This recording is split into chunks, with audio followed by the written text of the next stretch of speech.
Welcome back to the deep dive. Today, we are not just analyzing, a biography or a simple crime. We are cracking open a complete case file. And it details the implosion of an entire English dynasty. This is the volatile, high-stakes world of the Pembroke family, and it's defined by immense wealth, world-class horse racing, and just a spectacularly destructive series of family conflicts. And it's all centered around this one financial titan. Exactly. The source material is, it's a fascinating study in psychological contradictions. It really charts the chaos that's generated when genius meets, well, pure, unadulterated hubris. Right. At the eye of the storm is Malcolm Pembroke, a man so successful in the financial world, he was basically universally nicknamed Midas. The Midas touch. Yeah, for his ability to turn absolutely anything into profit. But, and this is the key thing, the file mounts, for all his fizzing vitality, his financial canniness, and his, genuine courage, he was also stubborn, opinionated, rash, and often stupid. Those contradictory traits, the Midas touch, coupled with the emotional volatility of a toddler, that's exactly why this sprawling family empire ended up facing, murder and domestic terrorism. It is. So let's unpack the Pembroke ecosystem first, because you really can't understand the crisis without understanding the sheer scale of Malcolm's marital history. It's truly Byzantine. Malcolm went through 5 wives, creating this incredibly layered structure of children, step-siblings. All of them circling the money. All of them circling the vast, unpredictable Pembroke fortune. So here's the cast list that you need to know. Okay. Wife number 1 was Vivian. Then wife number 2, Joyce, who is the mother of our narrator, Ian. Right, Ian's the key. He is. Wife number 3, Alicia. Wife number 4, Coochie. And you need to keep that name in mind because she is absolutely central to a tragedy that happens even before our main story begins. Okay, Coochie got it. And finally, wife number 5, the catalyst for this whole crisis, Moira. So 5 wives, 9 children, and stepchildren. There's a massive field of suspects. And the one person who steps into this high-voltage situation is our narrator, Ian. So where does he fit in this highly charged tapestry? Ian is Malcolm's son by the second wife, Joyce. And at 33, he is maybe the most stable but also the most detached member of the entire family. Which is probably a good thing. It's essential. He's described as quiet, well-behaved, cautious, and crucially, his entire adult life has been spent in the racing world. He was an amateur jockey, a former assistant trainer. This gives him the perfect mindset to become an accidental detective and protector. How so? What is it about being a jockey? Well, think about what makes a good jockey or, a stable hand. It's observation, it's discipline, judging split-second movements, anticipating failure. And knowing how to stay out of the drama. Most importantly, yes. Knowing how to stay detached from the emotional chaos of the owner's box. Yeah. He has this ability to see patterns where everyone else just sees panic, and that detachment is exactly what makes Malcolm trust him. And the reason Malcolm finally calls Ian, after 3 full years of total silence between them, is because the situation has become lethal. The inciting incident is the murder of wife number 5, Moira. And it happened quickly and violently. Moira was murdered in her brand new, bright white octagonal greenhouse, a place she had just installed to pursue her passion for gardening. She was smothered with a sack of potting compost found right there beside her. Just brutal. Brutal and entirely non-personal. It's a crime of opportunity, using materials at hand. The police immediately went to Malcolm. He was in Paris at the time. But they suspected he hired an assassin. It makes sense, right? Yeah. Moira was in the process of divorcing him, ready to take half his possessions, half his future earnings. That was the police theory, yeah, but the family rejected it instantly. And that itself is a huge insight into Malcolm's character. Because everyone knew Malcolm was capable of a public screaming row. He was absolutely capable of being rash and stupid. But hiring a cold-blooded assassin? No. The family members dismissed that because Malcolm, for all his volatility, was never described as calculatingly cruel. He was hot-headed, not cold-blooded. Exactly. He was a creature of immediate tempest, not methodical planning. They knew that whatever destroyed Moira was too cold for Midas himself. So Malcolm, knowing the danger is internal and close, he turns to the one person he feels he can trust implicitly, Ian. And this call comes right after Ian has quit his job, putting on, as the source says, idleness like a comfortable coat. Malcolm needs a bodyguard, and Ian is suddenly available. And that's the entire foundation of their alliance. Malcolm recognizes he needs someone loyal, observant, and completely removed from the ongoing family squabbles over money. And Ian accepts the role of minder, even though he has no idea what he's protecting Malcolm from, just that the threat is, imminent. And what he gets into starts immediately. It thrusts them both into the world Ian knows best. Newmarket. Newmarket, yes.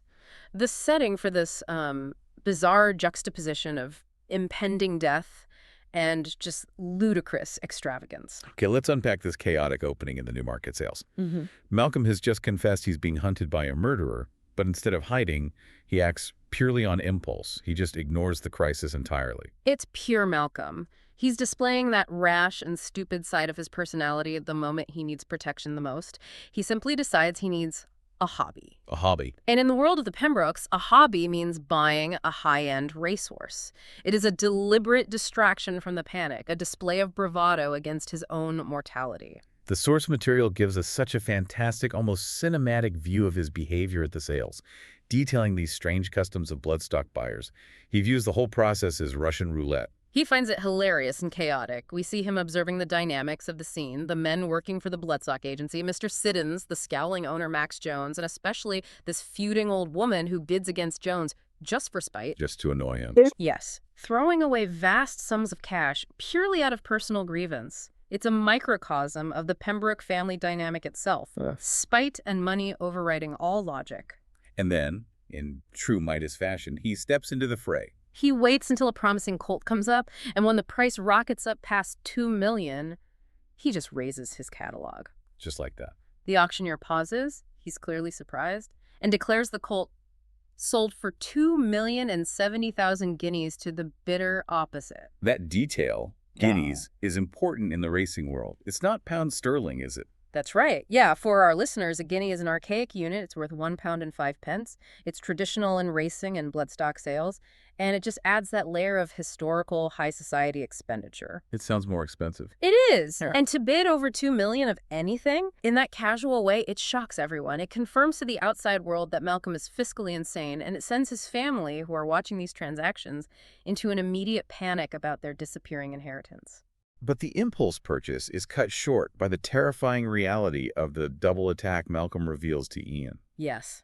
The fact that there were 2 attacks means Moira's death wasn't a random event. This is a dedicated effort to eliminate Malcolm as well. The first was the gassing attempt in the garage. Right. Malcolm recounted waking up in the back seat of Moira's car, engine running, after he had been hit on the head while walking the dogs. And the physical evidence that makes this case an internal family matter is the behavior of the dogs. This is the key piece of detective work that anchors Ian's suspicion. Malcolm always walked the dogs at the same time, around 5 in the evening.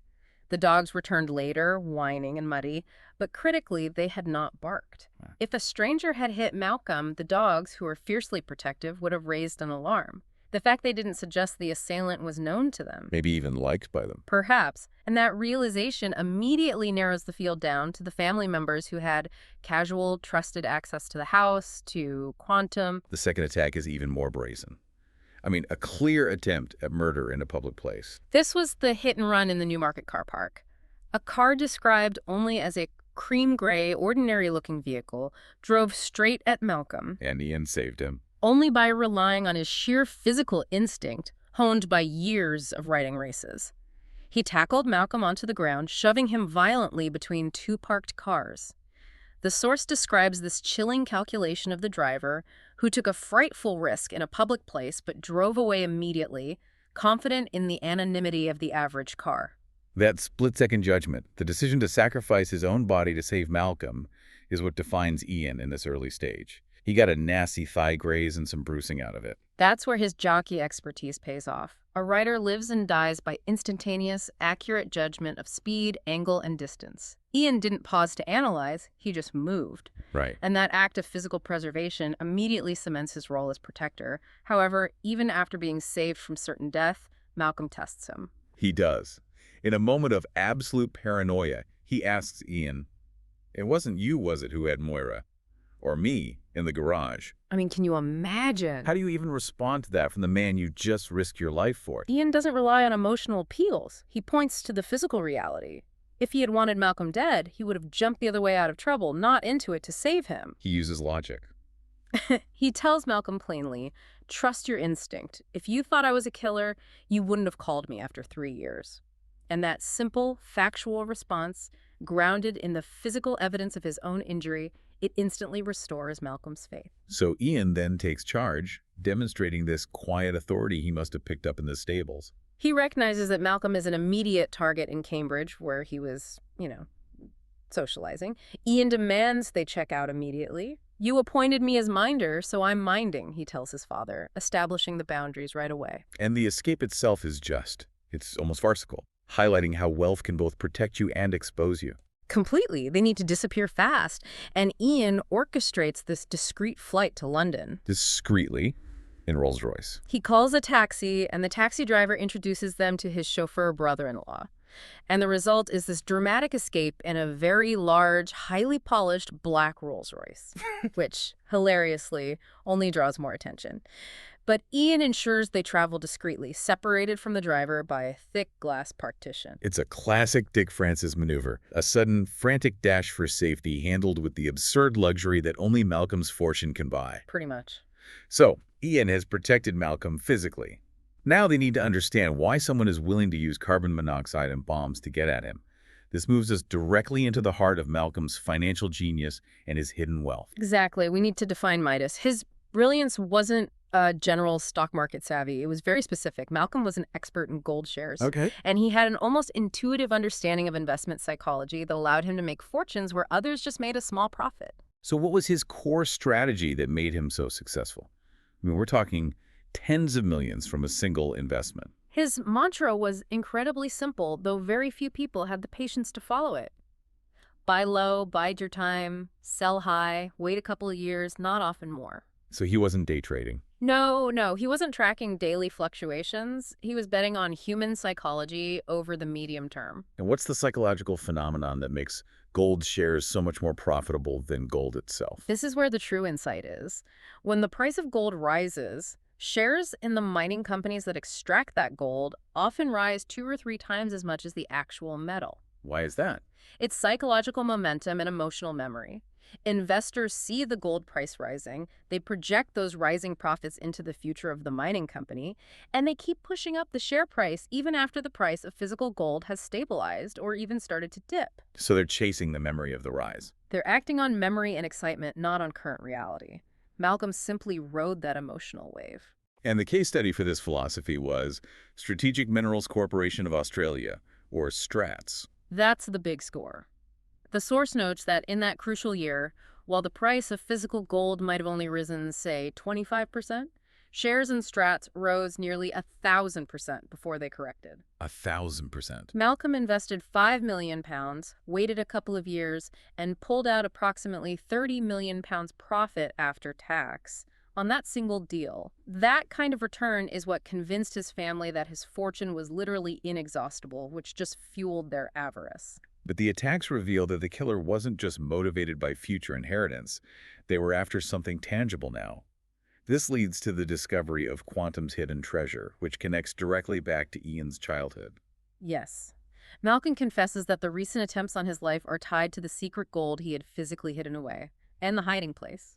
A small triangular room Ian had built into the kitchen garden wall as a boy. That is just incredible. The financial titan reduced to using a teenager's secret hideaway. Why did Ian even build this space in the first place? It was a refuge. Ian's stepbrother Gervais was a relentless bully, constantly trying to torment Ian with these rotten tricks, like hiding dead rats and live birds in places Ian frequented. The secret room was Ian's escape hatch, his place of absolute security against all that domestic chaos and malice.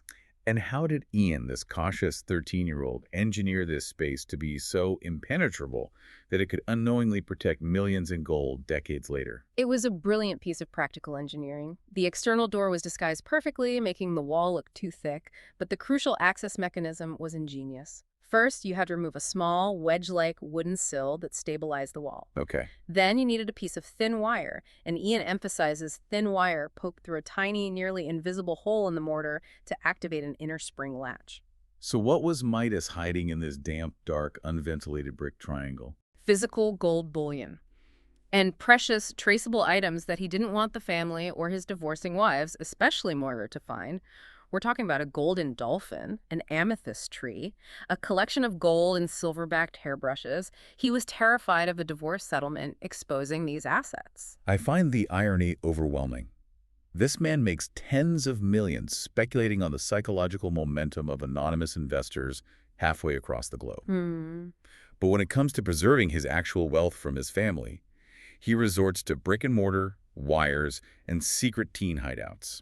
It speaks volumes, doesn't it? About the level of profound distrust he had for his own flesh and blood compared to the anonymity of the stock market. He knew his family's greed was boundless, and he was absolutely right. He preferred trusting a childhood contraction to trusting the banking system against the avarice of the Pembrokes. And the house itself, Quantum, it seems to reflect this endless cycle of chaos that Malcolm seemed to enjoy. Oh, absolutely. Quantum, named after the inscription over the door, Quantum in me fuit, which means I did the best I could, was never stable. Each of the 5 wives immediately redecorated to physically eradicate all signs of her predecessor. An architectural war zone. Completely. Yeah. Coochie, for example, took the bleached oak and stained it dark again. Moira swept away Coochie's comfortable pine wood for glossy yellow walls and glittering white appliances. It suggests Malcolm enjoyed novelty and rupture in his domestic life, just as he did in his investments. And the final, awful irony, tying us back to the murder, is that Moira's passion for gardening, which led her to build that expensive greenhouse, provided the means of her own demise. She was smothered by a sack of potting compost meant for her beloved geraniums. Unbelievable. Now that we understand the fortune and the hidden treasure, Malcolm agrees to hire a detective to check on the family, leading us to Norman West. West is brought in to investigate everyone. He's this aging, world-weary private detective whom Joyce had actually hired years before to follow Malcolm and Alicia during that affair. So he knows the family. He's completely cynical and sees the worst in human nature, especially this family's nature. And Ian insists the investigation must be comprehensive. Everyone, no exceptions. Which means we have a suspect pool of 14 adults, a massive gallery of debt and dysfunction, just waiting for the inheritance. Yeah. We have to systematically go through this rogues gallery to understand the poisonous atmosphere Ian stepped into. This section is crucial because it demonstrates that while only one person was the killer, all of them had the motive and were willing to see Malcolm dead to solve their financial crises. Let's start with Vivian's children, the eldest group. First, Donald, the eldest son, 44. He's the secretary of a very prestigious golf club. He and his wife, Helen, are maintaining a completely unsustainable champagne lifestyle. Right. Especially with the ruinously high-eaten school fees for their twin sons. Donald is deeply, deeply in debt and desperately needs Malcolm to guarantee a significant loan to prevent professional embarrassment and financial ruin. And Helen's desperation is evidenced by her baubles. Exactly. She pawned her jewelry, her baubles, just to keep up appearances and make ends meet, which shows you how close they were to absolute collapse. Next is Lucy, the poet, and her husband, Edwin. Edwin is the self-described parasite, an out-and-out materialist. He married Lucy, believing she was an heiress, only to discover they have to struggle on a small trust fund income that barely keeps pace with inflation. Ouch. Edwin is constantly badgering Malcolm for cash, and his deepest fear is not just losing his potential future wealth, but seeing the inheritance vanish altogether before they can get their hands on it. And then there's the tragic, sad case of Thomas and the abusive Berenice. Thomas is 39 and just spectacularly incompetent. The source details his professional low point. He was recently sacked as a quantity surveyor for massive, inexplicable mistakes. Like the cherries. Like ordering 6 times the necessary glacé cherries for a biscuit company. This wasn't malice, just profound inability. He is on the brink of a nervous breakdown, fueled by financial stress and the constant acidic contempt of his wife, Berenice, who calls him one of life's failures. They desperately need that money, but it sounds like Thomas is barely functioning. He isn't. And Berenice, 44, has zero patience.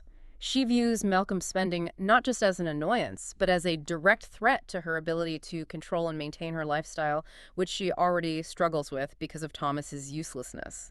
Now to Alicia's children, including Ian's old tormentor, Gervais. Gervais, 35, is a stockbroker whom Malcolm adopted despite his illegitimacy. He intensely resents his true parentage and was bullied over it as a child. This deep-seated insecurity now manifests as intense professional anxiety. He's financially strained, drinking heavily, losing his nerve at work. And we get a very specific technical detail here that highlights his professional failure. He is resorting to selling only gilts. Why does that detail show us he is failing? That is a brilliant technical nugget. Gilts are simply UK government bonds. They are considered the safest, most stable, and therefore lowest profit investments available. So no risk, no reward. Exactly. If you're a high-flying stockbroker, your entire reputation and income depend on advising clients on riskier, high-reward equities. Resorting to selling only gilts signifies a complete collapse of confidence. Gervais is paralyzed by fear, losing his touch, and retreating to the safest possible ground. He also intensely resents Ian. Oh, absolutely. He believes Ian, the quiet amateur jockey, has weaseled his way into Malcolm's favor, a position Gervais feels entitled to as the adopted son who tried to live up to the financial image Malcolm created. Then we have Ferdinand and Debs. Ferdinand, also adopted, is financially savvy and easygoing. His wife, Debs, is a photo model. Ferdinand, 32, is the anomaly. He seems the most balanced and, ironically, looks the most like Malcolm. Debs, his wife, is 27 and a model, and she provides the single, rock-solid alibi in this entire investigation. Which becomes critical later. Yes. What was her alibi for the Newmarket hit and run? Debs was booked for a professional swimsuit photo session, which lasted until 6 p.m., confirmed by 7 witnesses and a note-taker. She was completely cleared. So that's the first crack in the otherwise perfect wall of suspicion around the family. It is. Finally, Alicia's youngest, Serena. Serena, 26, the aerobics instructor. She is obsessively focused on clothes, uses childish language calling Malcolm daddy, and is entirely poisoned by her mother Alicia's bitterness. She grew up believing Malcolm kicked us all out when she was 6. And Ian has a hard time reading her. Very. He finds her difficult to read, noting her sexless-looking leanness, wondering if she is still a virgin, sensing a profound, arrested emotional development. So 14 adults, all financially leveraged, terrified that the man who made his money on psychological momentum is going to spend it all on horses before they can secure their lifestyle. What does Norman West conclude about this nightmare scenario? West is completely cynical but pragmatic. His initial investigation is a bust because the family has so many flexible movements. The attacks all occurred around 5 p.m., which he calls the on-the-move time. Right, when everyone is commuting or running errands. Exactly. It's the time of day when alibis are naturally weakest. He notes that verifying them is nearly hopeless, and he admits, with this weary resignation, that he is no match for the female Pembrokes. Why? They're too smart, too practiced in deceit, and too adept at using emotional arguments to confuse him. This inability to confirm who the killer is means suspicion runs rampant, leading directly to the massive public confrontation at Sandown races. The family is now completely hysterical. Joyce, Malcolm's second wife, acts as the catalyst. She intentionally tells everyone where Ian and Malcolm will be at Sandown races to ensure they all descend upon Ian to pressure him to stop Malcolm's spending. They corner him. They corner him, and their fear of losing their inheritance just boils over. Ian, the quiet observer, confronts him head-on, and he realizes that Malcolm is deliberately creating this chaos. That's a very interesting psychological maneuver. It is. Ian tries to appeal to their sense of self-preservation, pointing out that the attacks are real, but that Malcolm is also teasing you all. He tells Lucy, the more we try to grab, the less we will get. The more we protest, the more he will spend. He urges them to ease off, to show faith, arguing that Malcolm will only tighten his grip if he feels pressured. But they can't listen. Their entitlement is too strong. They are too far gone in their need. The thought of Malcolm buying a 2 million guinea horse while their children's eat-in fees remain unpaid is just unbearable. They can only see the money draining away. And Malcolm, true to his dramatic form, orchestrates yet another incredible escape to avoid the confrontation. He was trapped upstairs in an owner's box, hosting some tedious ambassador. When Ian arrives, they realize the family is closing in. So Ian decides Malcolm must escape immediately. And how does he pull this one off? He bribes the catering director with a case of vintage Bollinger, a small price for a clean getaway. And Malcolm literally leaves the racecourse disguised head to toe as a chef, hat and all. It's this fantastic mixture of high farce and deadly seriousness. While they are on the run, Malcolm reveals a significant development that is intended to calm the family, a new will. He realized the rancor was killing him. The new will guaranteed equal shares to all children and grandchildren. However, to ensure he had time to sell shares without disrupting the market, he postdated the checks by a month. It was a promise of cash, not instant access. But the real clue, the secret communication only Ian would understand, is the specific bequest he leaves for his minder. Yes.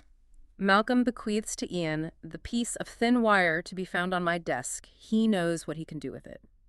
This is a clear, unmistakable reference to the exact mechanism Ian used to open his childhood's secret room. The room with the gold. The room with the gold bullion. It's a profound moment of trust, giving Ian the key to the fortune while simultaneously giving the rest of the family the promise of future money. Tragically, the promise of money isn't enough to stop the violence. Malcolm insists on returning to Quantum, and they find the house utterly destroyed. Ian's instincts warned against it, but Malcolm was just exhausted by being on the run. When they arrive, the scale of the destruction is shocking. The front wall and the antique door, bearing the proud inscription "Quantum in me fuit," are blown flat onto the drive. Just gone. The center of the upper floor, including Malcolm's suite and Ian's old room, has completely collapsed into the hall below. It wasn't just vandalism. It was an attempt at absolute obliteration. Detective Superintendent Yale confirms the cause. An explosive device. Yeah. And the investigation reveals the terrifying shared knowledge that made this DIY terrorism possible. The bomb was assembled from components lying around the estate, tying the culprit directly to the family history. First, the explosive itself. They trace it to Fred Perkins, the former gardener, who years ago used cordite, or black powder, and detonators obtained from a local quarryman to clear old, stubborn tree stumps. Wait, cordite, what exactly is that, and why would it be just sitting around? Cordite is a type of smokeless propellant, often used in older munitions, or in this case, by quarrymen for small, controlled demolition tasks. It's highly effective and relatively easy to store, especially if you have a former gardener who didn't use up all his stock. And Malcolm had the detonators. Critically, yes. Malcolm, in his characteristic rashness, took the remaining detonators himself and stored them at Quantum, completely unaware he was keeping the trigger mechanisms for his own murder attempts. And the timing device was equally homegrown, linking back to the suspect's shared childhood. Ian instantly realizes the timer was one of the toys he, Gervais, Ferdinand, and Thomas used to build as children. Simple time switches made by attaching thin wire to the minute hand of cheap clocks.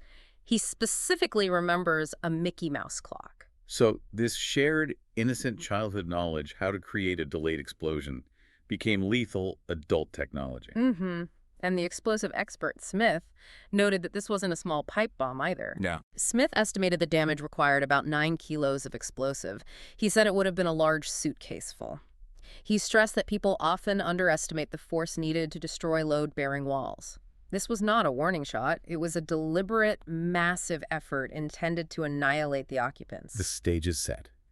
Ian and Malcolm return to the ruins of Quantum, hiding in the rubble, believing the killer will return for the one piece of paper that matters. The will. They're acting as bait in the freezing cold November air, hiding behind the surviving staircase wall, knowing the killer would be brazen enough to revisit the scene of the crime. They don't have to wait long. Serena appears, wide-eyed and scared, carrying a box. The tension is instantaneous and agonizing. Serena, the seemingly fragile aerobics instructor, is the one carrying the box. She trips over a fold of black plastic sheeting used by the demolition crew, knocking the box forward. And Ian realizes. He has the immediate terrifying realization that box contains another bomb, and his jockey instincts kick in one final time. He tackles Malcolm. He acts instantly, tackling Malcolm behind the thick staircase wall just before the world blew apart, saving them both from the final massive explosion. Serena, however, is killed in the blast, the victim of her own murderous device. The killer was Serena. This seems utterly counterintuitive, given the strong financial motives of Donald, Thomas, and Gervais. That's why Ian's theory, which he developed while hiding out in New York following the bombing, is the ultimate psychological reveal of the source material. He concluded that the motive wasn't money. It was what? It was ultimate emotional rejection. He realized that if you took the money out of the equation, only one person's actions made any sense. And the police find the proof. They search her flat and find undeniable proof in her personal belongings. They found notebooks detailing years of compulsive, almost pathological writing. She had created this elaborate fantasy life where Malcolm was devoted entirely to her, calling her his princess, picking daffodils together, cooking lamb chops. She genuinely believed this delusion that she was his favorite, his sole priority. And the descent into violence coincided precisely with Ian's return. That's the trigger. Her delusion fractured when Malcolm chose Ian as his confidant and protector. The final entries show her spiraling rage and paranoia. Daddy is going away from me and I don't want him anymore. I think perhaps I will kill him. It isn't so difficult. I've done it before. I've done it before. Chilling. And then the ultimate devastating line, confirming Ian's presence, was the intolerable rejection. Ian is at quantum with Daddy. I can't bear it. Followed by Ian's name, surrounded by a drawing of an explosion. The source material confirms that the moment Joyce gushed to the family about Malcolm and Ian being together, Serena acted immediately. She went out and bought the explosive materials for the second fatal bomb. Her actions were impulsive, emotional, and devastating, driven by the profound shame and rage of rejection. It wasn't about the 2 million guineas. It was about losing her status as Malcolm's princess. But the violence didn't start with Moira. That line, I've done it before. Ian suspects this obsession goes back years, to the tragedy that left Coochie, wife number 4, and one of her twin sons dead. The hit-and-run accident. Yes. That earlier tragedy, when Coochie and Peter were killed and Robin was left brain-damaged in a nursing home, was always ruled an accident. Ian needed proof, so he visits the brain-damaged twin, Robin, in the nursing home.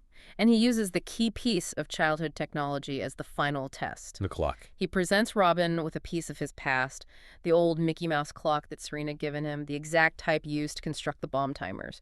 Robin, usually docile and quiet, is gripped by this terrifying rage. What happens when Robin sees the clock? He smashes it with his fist, screaming, his voice rough and unused, just yelling, "No, no, no, Serena, no, Serena, no."